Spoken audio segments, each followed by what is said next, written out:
तो हम पढ़ रहे हैं हाउ टू रीड फेसिस मैरियम स्टडीस्टन वॉल्यूम फर्स्ट है, थ्योरेटिकल पार्ट चल रहा है भाई हमारा।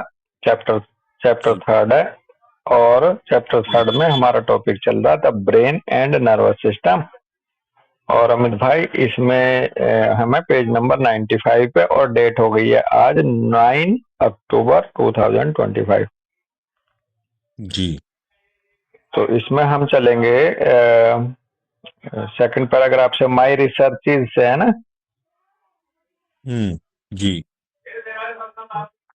9 10 2 5 कह रहे हैं माई मैरी इंस्टेड कह रही है my researches have lead me to the conclusion that size of the brain alone is not the proof of great mental power nor of the lack of it.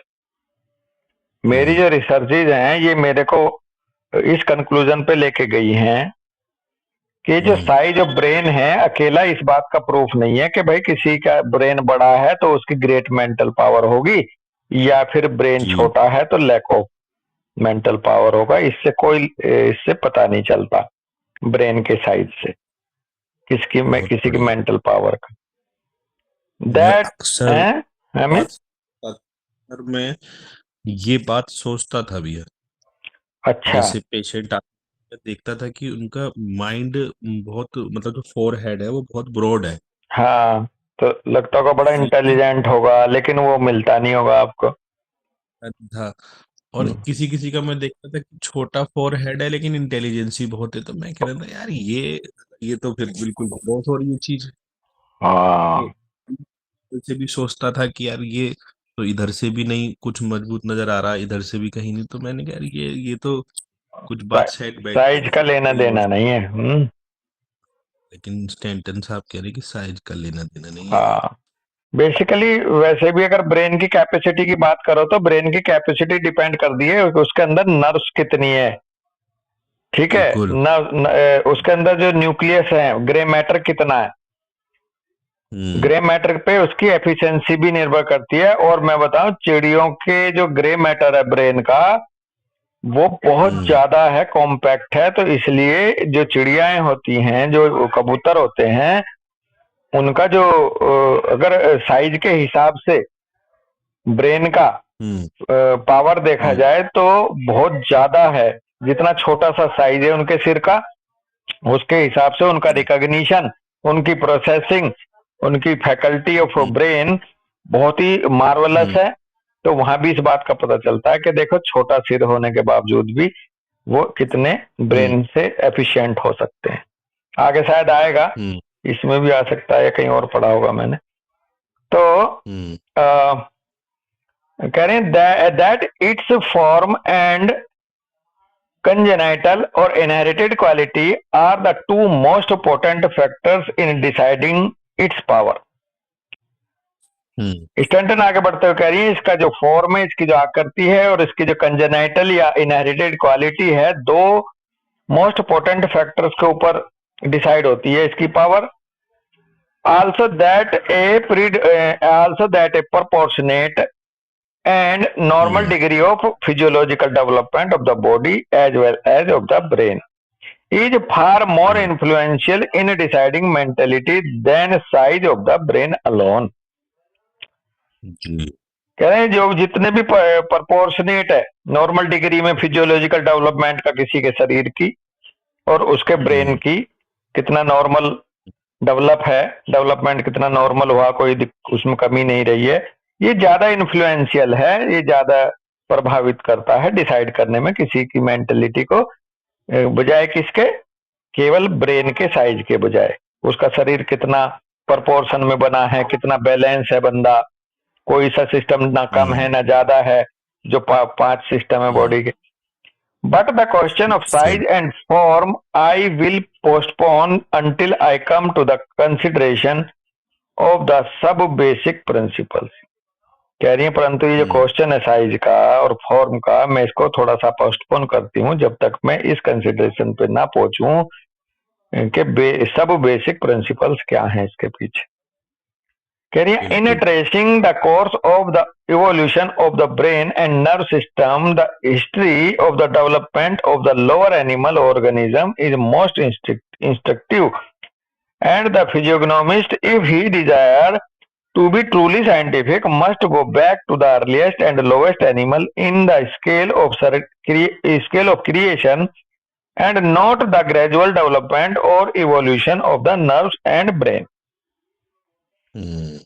करें इन इन जब हम इवोल्यूशन ऑफ ब्रेन के जो course को हम trace करेंगे, वो जो उसका कैसे कैसे ब्रेन डेवलपमेंट हुआ है, कैसे कैसे नर्वस सिस्टम डेवलप हुआ, इस कोर्स को जब हम ट्रेस करेंगे, पता लगाएंगे, तो हमें जाना होगा लोअर एनिमल्स की तरफ को, उनके डेवलपमेंट को, कैसे लोअर एनिमल ऑर्गेनिज्म जो है वो बहुत ही अच्छे से इसके लिए इंस्ट्रक्टिव हो सकता है, वहां से इंस्ट्रक्शन हमें अच्छी मिल सकती है अगर हम जानना चाहते हैं कि किस तरह से ब्रेन और नर्वस सिस्टम डेवलप होता चला है। और कह रही है कि अगर कोई फिजियोग्नोमिस्ट चाहता है कि वो वास्तव में साइंटिफिक जानना चाहता है साइंटिफिक तरीके से, तो उसको जाना होगा अर्लीस्ट एंड लोवेस्ट एनिमल्स की तरफ in the scale of creation, जो क्रिएशन का स्केल है उसको देखते हुए कि कैसे कैसे डेवलप हुआ नर्वस सिस्टम एंड ब्रेन, और उसको नोट करना होगा ग्रेजुअल डेवलपमेंट और evolution of the nervous and brain. Lucy movie, फिर मैं जिक्र कर दूं, लूसी मूवी में एक थोड़ा सा चैप्टर आता है, उसमें कहते हैं सबसे पहले एक नर्व बनी जेलीफिश में, फिर लाखों नर्व्स बनी, जैसे जैसे कॉम्प्लेक्स होता गया ऑर्गेनिज्म या जीव, वैसे वैसे नर्वस सिस्टम की पहले कुछ एक नर्व्स होती थी केवल, बहुत ही अर्लीस्ट जेलीफिश में, फिर और ज्यादा हुई, फिर लाखों बनी, फिर लाखों बनने के बाद फिर डेवलप होते होते एक ह्यूमन बीइंग का जो कॉम्प्लेक्स ब्रेन है यहाँ तक पहुंचा इवोल्यूशन में।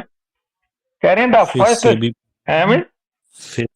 फिश से भी पहले सबसे पहले ज़ूफाइट्स आए थे। हाँ जियो, अच्छा ज़ूफाइट। हाँ। फिर उसके बाद होती है कोरोलिन्स, लोअर एक्वेटिक एनिमल बोलते हैं, जो खोखले जिसमें सिर्फ नलिका नलिका होती है। हाँ कोरल्स, स्पंज नली होती थी उनमें। उसके बाद आए थे इंसेक्ट। ओके। फिर आई थी फिश, फिर आए थे बर्ड्स, फिर आए थे एंथ्रोपॉइड्स, फिर उसके बाद ह्यूमन टच। हाँ ऐसे ट्रैक है ये इवोल्यूशन का। हाँ, इवोल्यूशन ऑफ ब्रेन में भी अगर हम देखेंगे तो सबसे पहले स्किन आई थी। हाँ उसके बाद हमारा ना सिंपली नर्व सेल्स का डेवलपमेंट हुआ था। हाँ, तो स्किन सबसे पहले सेंस ऑर्गन आया था, अमीबा में भी तो स्किन से ही पकड़ता था, टच से। भाई केमिकल टच, बाहर की सेंसेशन स्किन से ही आई होगी, बिल्कुल पहले स्किन बनी होगी। पहले स्किन आई थी, फिर उसके बाद आया था सिंपली नर्व सेल्स आई थी, जिसमें कि बेसिक सेंसेशन आने स्टार्ट हुए थे। हाँ, ये बहुत अच्छी बात मेरे को अंडरस्टैंड हुई थी कि अगर आप किसी कोमा के पेशेंट को या एमआर के पेशेंट को अगर आप देख रहे हो, तो सबसे पहले उसमें स्किन टच सेंसेशन आना चाहिए, क्योंकि इवोल्यूशन ऑफ ब्रेन से पहले स्किन आई थी, फिर नर्व सेल्स आई थी जो कि आपके बेसिक सेंसेशन को बताती है, फिर आई थी गैंग्लिया, जिसे मिनी ब्रेन भी कहते हैं, न्यूरॉन्स। गैंग्लिया को। उसके बाद आए थे स्पाइनल कॉर्ड, जिसमें मूवमेंट फ्लेक्स का पता चलता है। फिर उसके बाद आए एडवांस ब्रेन इन मैमल्स में, बेसिक ब्रेन यानी कि ब्रेन स्टेम, फिर मिड ब्रेन, फिर फोर ब्रेन, ऐसे जिससे हमारी सेंसेस, 5 सेंसेस के बारे में पता चलता। फिर सबसे लास्ट में आया ह्यूमन ब्रेन। हाँ, सबसे बाद में सेरिब्रल कॉर्टेक्स डेवलप हुआ, जो ये कंट्रोल सेंटर एक तरह से। और बहुत अच्छी बात है, आपने शुरुआत करी स्किन से, और फिर और ये जो स्किन जो है ये कई फैक्टर पर काम करती है, टच को लेकर के, टैक्टाइल सेंसेशन खास करके इसके लिए, फिर इसमें अंदर पहुंची। और वैसे भी पता है सेल का जो ट्रू ब्रेन क्या बताया ब्रूस लिप्टन ने, सेल का जो ब्रेन है वो न्यूक्लियस नहीं है, सेल का जो ब्रेन है वो है उसका सेल मेम्ब्रेन, जहां रिसेप्टर होते हैं जो बाहर के एटमॉस्फेयर को सेंस करती है। तो उन्होंने बड़ा अच्छा सा लेक्चर तुम्हें याद आ जाएगा, उन्होंने कहा कि एक सेल बिना न्यूक्लियस के भी जिंदा रह सकती है। एक सेल, क्योंकि न्यूक्लियस तो एक प्रोसेसिंग यूनिट है, जैसे हमारा ब्रेन है, हम बिना ब्रेन के भी जिंदा रह सकते हैं, ये जान लेना। क्योंकि ब्रेन जब हमारा काम नहीं करता है, बिल्कुल वेजिटेटिव हो जाता है, तब भी तो कोमा में जिंदा रहते हैं। तो बेसिकली जो और असली ब्रेन है या मेंटल ऑर्गन है होल ऑर्गेनिज्म का, वो उसकी स्किन है। और अगर देखा जाए सेल की, तो सेल मेम्ब्रेन, वहां से भी यही सारा मिल रहा है जो आप कह रहे हैं। बिल्कुल बिल्कुल। कह रहे हैं the first sense organ was the outer covering, शायद यही आ गया देखो इसमें। कह रहे हैं the first yes. Sense organ was the outer skin covering long before any bodily organ had evolved, as in the case of zoophytes, infusoria, corallines, and polypi and other low forms of animal life. The bodies बिल्कुल। of these creatures are composed of a hollow globe or tube with an opening of one end. Their entire construction consists जी। only of an inner and outer skin. दो तरह की skin होती है, और ये वहां तक चली जो स्पंज हुआ करते थे। स्पंज में जो है कैनाल बिल्कुल। टाइप की होती थी, with a row of cells between. जो रो ऑफ सेल है, जो कोशिकाओं की जो एक वो बनती थी लाइन, एक रो बनती थी, उनके बीच में एक कैनाल होती थी, और उस कैनाल में एक इनर स्किन होती थी, एक आउटर स्किन। और वो इनर स्किन और आउटर स्किन आज भी ह्यूमन बीइंग में है। जो हमारी जो इंटेस्टाइनल कैनाल है, उसकी जो इनर वाल है वो इनर स्किन है, और जो हमारी बॉडी के बाहर की जो एपिडर्मिस है वो आउटर स्किन है। ह्यूमन को भी एक ट्यूब के रूप में कई बार माना जाता है। All knowledge of the outer world comes to these creatures entirely through the sense of touch or feeling. उस समय पर टच और फीलिंग से सारी सेंस लेते थे ये एंटायरली जितने भी क्रिएचर्स हैं। And the outer skin covering is their only sense organ, therefore their only mental organ. और ये जो आउटर स्किन थी, ये केवल और केवल यही एक सेंस ऑर्गन हुआ करता था, और ये इसका मेंटल ऑर्गन भी यही था। It is necessary before we proceed that this expression should be explain. और ये कह रहे इट इज नेसेसरी बिफोर, हमें आगे बढ़ने से पहले ये एक्सप्रेशन जो है इसको एक्सप्लेन करना चाहिए, हमें ये जरूरी भी है। All mental power is based on sensation and sensation is there for the origin of thoughts. सभी मेंटल पावर का जो आधार है वो सेंसेशन है। कैसा सेंस कर रहे हो वैसे ही आपका मेंटल पावर है को बनेगा, और यही सेंसेशन इस तरह से विचारों की जननी है। विचार आपकी सेंसेशन से ही पैदा होते हैं। बिल्कुल। We have more sense than 5, as I think I have proven in the preceding pages.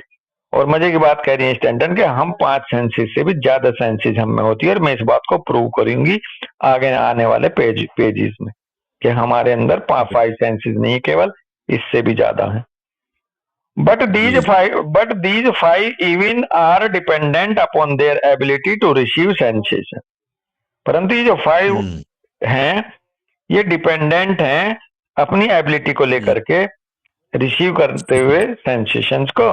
Late the optic nerve become paralyse and no impression of material object is received by the brain. जैसे कि हम कहें कि कैसे इन 5 के ऊपर आधारित है, कि जैसे कि उदाहरण के तौर पर ऑप्टिक नर्व यदि पैरालाइज हो जाए तो कोई इंप्रेशन नहीं आएगा मटेरियल ऑब्जेक्ट का ब्रेन के ऊपर, ये आप जान लीजिए। लेकिन मोर देन 5 सेंसेस हैं, ये आपको एक थोड़ा सा आइडिया उससे मिल जाएगा कि अभी कुछ दिन पहले 3-4 साल पहले एक बात आई थी कि एक बच्ची की आंखों पर पट्टी बांध दी जाती थी, लेकिन वो फिर भी ये बता देती थी कि सामने क्या है। तो ऐसा कोई और सेंसेस है जो उसको ये बता दे रही है ना। बिल्कुल। ओके, तो यहीं रुकें फिर आज, यहीं रुकते हैं दोस्त। राम राम भाई। राम राम।